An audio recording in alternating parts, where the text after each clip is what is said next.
So today we will do thermodynamic derivation of law of the chemical equilibrium.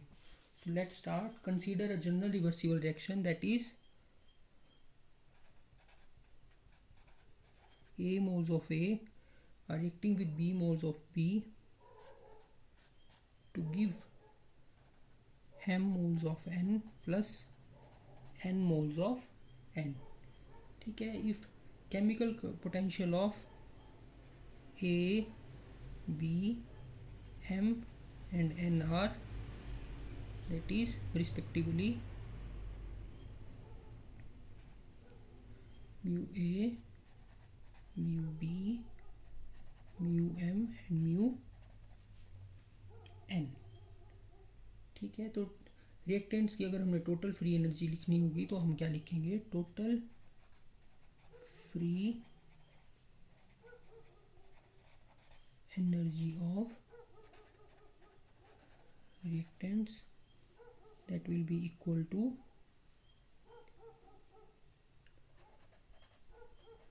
mu A plus mu B, and A is the coefficient, that is number of moles, so we have to mention them. उसी तरह total free energy of products will be equal to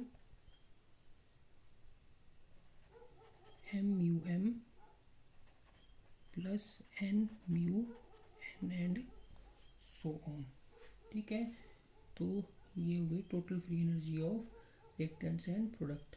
तो free energy change किस तरह से लिखेंगे हम? That is free energy change accompanying the reaction at constant temperature and pressure will be. तो इसको लिखना है तो हम यहाँ लिख सकते हैं एक line, free energy change accompanying the reaction at constant temperature and pressure will be. तो उसको मैं यहाँ लिख देता हूँ मैथमेटिकल फॉर्म में, delta G, that is delta means change and G is the free energy. और यहाँ पे हम सबस्क्रिप्ट में लिख देंगे T and P at constant temperature and pressure will be summation of free energy of products minus summation of free energy of reactants. ठीक है. तो इसको अगर हमने फर्दर लिखना है तो हम लिखेंगे M mu M plus N mu N plus bracket close A mu A plus B mu B and so on. तो इस तरह से हम इसकी फ्री एनर्जी को चेंज को लिखेंगे. सो जब इक्विलिब्रियम में होगा सिस्टम तो हमें पता है इक्विलिब्रियम पे थर्मोडायनेमिक्स में दिया है ये इक्विलिब्रियम, एट इक्विलिब्रियम तो free energy change will be equal to zero. अभी हम थर्मोडायनेमिक्स वाला चैप्टर भी स्टडी करेंगे तब आपको और पता चल जाएगा कि हमने delta G is equal to zero क्यों लिखा. यहाँ पे आप सिंपली याद रखोगे delta G is equal to zero, that means at equilibrium free energy change is equal to zero. तो इसको हमने फर्दर जब लिखना है इसी इक्वेशन को, किस इक्वेशन को यहाँ पे नंबर दे देते हैं इक्वेशंस को. This is number 1, number 2, number 3. तो हम इक्वेशन को फिर से लिखेंगे, रीराइट करेंगे. किस इक्वेशन को? इक्वेशन 3 को रीराइट करेंगे तो हमारे पास क्या आएगा?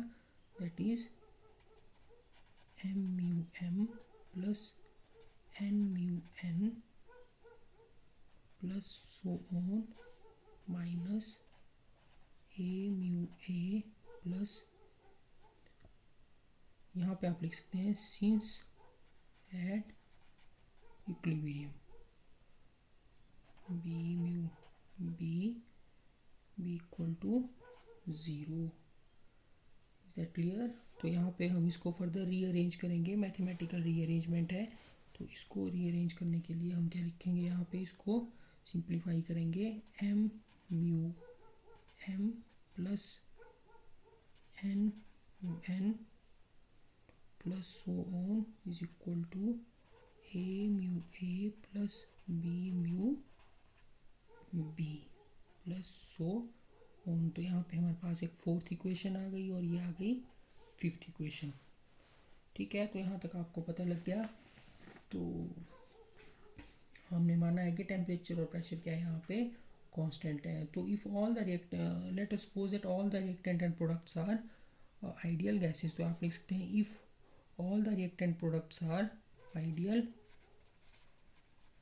गैसेस।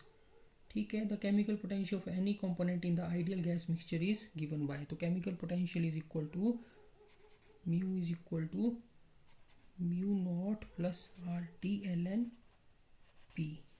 ठीक है, where mu is the chemical potential, वो मैंने आपको यहाँ भी बताया था, this is the chemical potential. So chemical potential of ideal gas is given by this equation.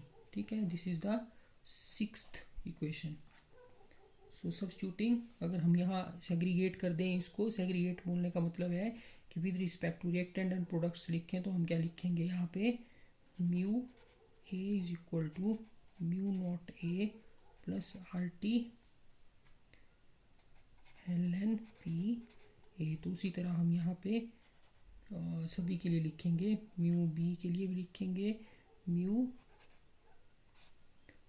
M के लिए भी लिखेंगे और म्यू एन के लिए भी यही इक्वेशन लिखेंगे, same equation it will be written here. यहाँ पे क्या होगा, म्यू नॉट बी हो जाएगा, यहाँ म्यू नॉट एम हो जाएगा, म्यू नॉट एन हो जाएगा, और पी की जगह क्या हो जाएगा, P B, P M and P N. तो यहाँ तक हो गया हमारा काम।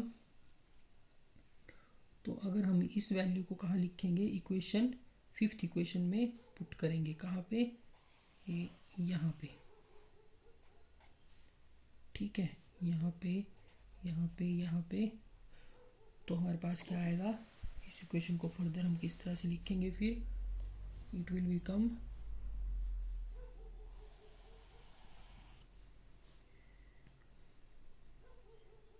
M mu not M plus R T L N P M. ठीक है, तो उसी तरह हम क्या लिखेंगे, N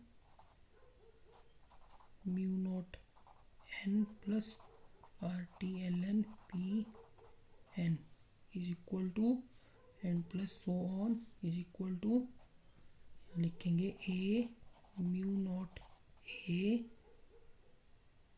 plus R T L N P A. ठीक है, bracket close, plus B mu naught B plus R T L N P B and so on. तो इस तरह से ये इक्वेशन बन जाएगी हमारे पास। फिर इसको फर्दर जब हम सिंप्लीफाई करते चलेंगे तो हमारे पास क्या आएगा, आर टी यहाँ पे कॉमन आ जाएगा। ठीक है, आर टी यहाँ पे कांस्टेंट है, देखो आर टी कोई सेग्रीगेट नहीं है रिएक्टेंट एंड प्रोडक्ट में, तो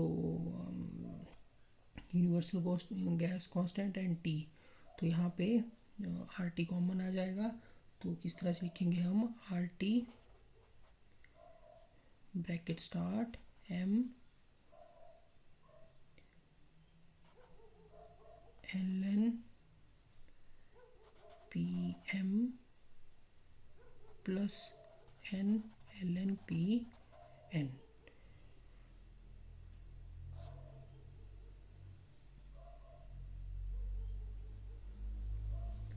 प्लस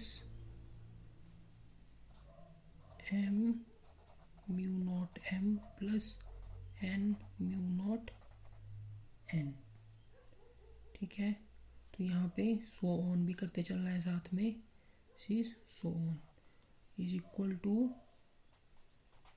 तो यहाँ ध्यान से काम करना है, यहाँ कन्फ्यूज़न हो गया तो फिर सारी इक्वेशन आगे डेरिवेशन जो है वो उसी तरह चलती जाएगी, और आपको लास्ट में लगेगा पता गया आपका जो डिज़ायर्ड रिज़ल्ट है दैट्स नॉट कमिंग। तो फिर आपको यहाँ देखना पड़ेगा कि आपने कहाँ गड़बड़ की। तो इसके लिए यहाँ पे ध्यान से काम करना है, पी बी, तो bracket close.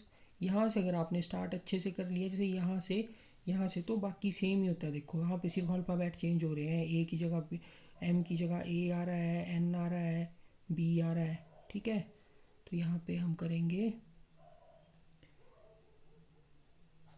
A mu not A plus B mu naught B and so on bracket closed. तो और ज़्यादा अगर हमने इसको सिंप्लीफाई करना है तो हम कैसे लिखेंगे, आर टी, ठीक है, L N P M raise to power M plus L N P raise to power N and so on. तो यहाँ पे रेज टू पावर क्यों कर दिया हमने, क्योंकि आपको पता है लॉग की फॉर्म में जब हम किस चीज़ को लिखते हैं तो इसमें ये जो कॉफिशेंट है ये कहाँ चला जाता है, पावर में चला जाता है। तो यहाँ पे हमने सभी में अब यही चीज़ रिपीट होगी, ठीक है। माइनस, अब हमने इनकी साइड्स भी चेंज कर दी, तो यहाँ पे क्या आ गया माइनस, ये जो टर्म है ये इक्वल के इस तरफ चली गई यहाँ पे, ठीक है। तो माइनस क्या हो गया, L N P A raise to power A plus L N P B raise to power B plus so on and this square bracket is closed. उसके बाद इज इक्वल टू क्या है यहाँ पे, A mu not A plus B mu naught B, bracket में लिखना है इसको, minus M mu not M plus N mu not N plus so on, ठीक है। इतना लिख दिया आपने। तो इसको फर्दर जब आपने लिखना है, सिंप्लीफाई करना है, तो क्या आ गया, ये R T L N P M raise to power M dot P N raise to power N, और माइनस था तो जब लॉग की फॉर्म में लिखते हैं तो माइनस का मतलब क्या होता है, डिवीज़न। तो ये क्या हो गया यहाँ पे, P A raise to power A dot P B raise to power B and it is equal to, अब ये आपको याद होगा तो हमने कहाँ लिखा था, ये स्टार्टिंग में लिखा था, ये लिखा था देखो, है ना, ये देखो इट इज़ डेल्टा जी, ठीक है। तो इसको हम कैसे लिखेंगे, standard state free energy that is G not of reactants minus G not of products,